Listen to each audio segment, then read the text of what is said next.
আর এখন মাছের কাটা একটা সমস্যা, অনেকে মাছ খেতে চায় না, কিন্তু প্রক্রিয়াজাত করলে পরে কিন্তু এই কাটাও কিন্তু নরম করে ফেলা যায় এবং খাওয়া যায়, এবং সেটা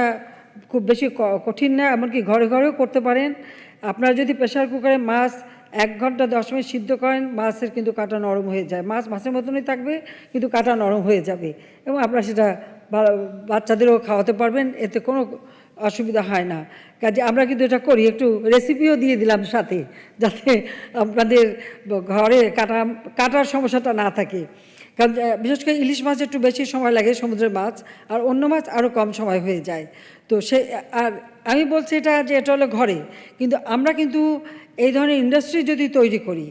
এবং যে প্রেশার দিয়ে মাছের কাটাগুলি নরম থাকবে, কিন্তু মাছ যেমন আছে তেমনই থাকবে দেখতে, ঠিক সেইভাবে যদি আমরা টিনজাত করতে পারি, প্রক্রিয়াজাত করতে পারি এবং দেশে বিদেশে রপ্তানি করতে পারি, পৃথিবীর বহু দেশ এই মাছ কিন্তু নেবে, অথবা মাছের তৈরি বিভিন্ন